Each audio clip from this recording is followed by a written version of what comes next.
এলাকায় এই জলের জন্য একটা হাত। তারপরে দেখা যায় এই যে খরার মৌসুমে আমাদের ইরিগেশনের জন্য একটা নানা ধরনের সমস্যা। এই সমস্যা মিটিগেট করার জন্য যদি আমাদের রাজ্যের সবকটা নদীকে লিঙ্ক করা যায় এবং তার ড্রেজিংয়ের নব্যতা বাড়ানো যায়, এর যেমন ওয়াটার লগিং থেকে যেমন আমরা সেভ হব, পাশাপাশি আমাদের ওয়াটার সোর্সটাকেও আমরা ডেভেলপ করতে পারি। বহু জায়গায় ডিপ টিউবওয়েল করে দেখা যায় কিছুদিন আগে যখন সারফেস ওয়াটার অ্যাভেলেবিলিটি থাকে না, আমাদের এই জলের স্তর নেমে গিয়ে অনেক জায়গায় ডিপ টিউবওয়েলগুলি অপুজো হয়ে থাকে। এর থেকে যদি আমাদের রাজ্যবাসীকে যদি রিলিফ দিতে হয় তাহলে এর জন্য এই ধরনের পরিকল্পনা, এটা আমি অর্থ কমিশনকে রিকোয়েস্ট করেছি যে তাদের প্রপোজালের মধ্যে সেগুলি রেখে রাজ্যের জন্য তারা যেন পদক্ষেপ গ্রহণ করে। এছাড়া আমাদের এই যে আগরতলা শহর, কৈলাস শহর, গোমতী, অমরপুর, এই যে বর্ষাকালীন সময়ে এই শহরগুলি নানাভাবে তারা বন্যাপ্লাবিত হয়ে ক্ষতিগ্রস্ত হয়।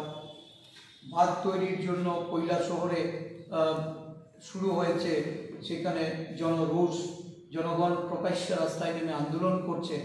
সেই আন্দোলনের বিরোধী দল হিসাবে আমরা জনগণের স্বার্থে আমরা রাস্তায় নামছি এবং তাদের প্রতি পূর্ণ সমর্থন জানিয়ে আজকে আমরা অর্থ কমিশনের কাছে এই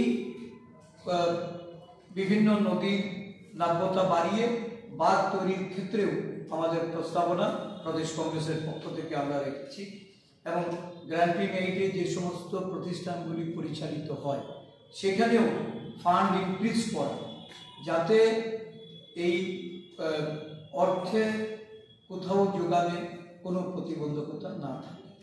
বিশেষ করে আমরা এডিসির বিষয়ে আমরা আলোকপাত করেছি। এডিসিকে মোর এম্পাওয়ারমেন্ট, মোর ফান্ডিং, এই যে এডিসি, আজকে এডিসির অর্থ বরাদ্দর ক্ষেত্রে দেখা যাচ্ছে আগরতলা মিউনিসিপ্যাল কর্পোরেশনে এই কর্পোরেশনের যে অর্থ বরাদ্দ হয় তার চেয়েও কম অর্থ বরাদ্দ করা হয় আমাদের স্বশাসিত জেলা পরিষদে তাদের উন্নয়নের জন্য। রাজ্যের 2/3 অংশ জুড়ে এই স্বশাসিত জেলা পরিষদের এরিয়া, প্রায় 1/3 বেশি জনসংখ্যা এই এডিসি এলাকায় বাস করে। বিভিন্ন জনগোষ্ঠীর মানুষ, আদিবাসী বা জনজাতি থেকে শুরু করে বিভিন্ন জনগোষ্ঠীর মানুষের সেখানে বসবাস। তাদের শিক্ষা, তাদের স্বাস্থ্য, তাদের রাস্তাঘাট প্রণালী থেকে শুরু করে সমস্ত ব্যবস্থাপনার জন্য যে অর্থের প্রয়োজন সেই অর্থ তারা পায়।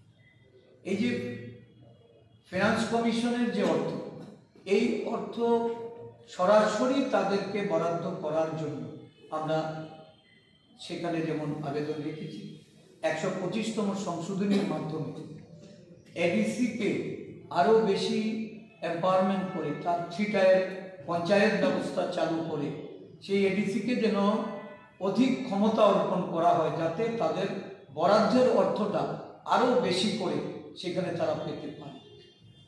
125তম সংশোধনী, এটা দীর্ঘদিন আগে 2011 সালে এটা মনমোহন সিং যখন প্রাইম মিনিস্টার ছিলেন উনি প্রস্তাব এনেছিলেন এবং এই প্রস্তাবনা দেখা গেছে দীর্ঘ তাল বাহানার পর যখন 2013 আমাদের রাজ্য থেকে এই প্রস্তাবের পক্ষে যখন তারা রাজ্য সরকারের তরফ থেকে যখন সেখানে এটাকে বাস্তবায়নের জন্য তারা সাজেশন রাখে, তখন কেন্দ্রীয় সরকারে কংগ্রেস ছিল।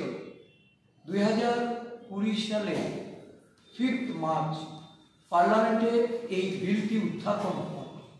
আজকে জানুয়ারি 2025, 5 বছর এই বিল এটা পাস হয়নি। ভারতীয় জনতা পার্টির সরকার দিল্লিতে 5 বছর এই বিলটি উত্থাপনের পর এটাকে স্তব্ধ করে রাখা হয়েছে। এই বিল পাস না করা মানে আদিবাসীদের যে ক্ষমতায়, আদিবাসীদের স্বার্থে স্বশাসিত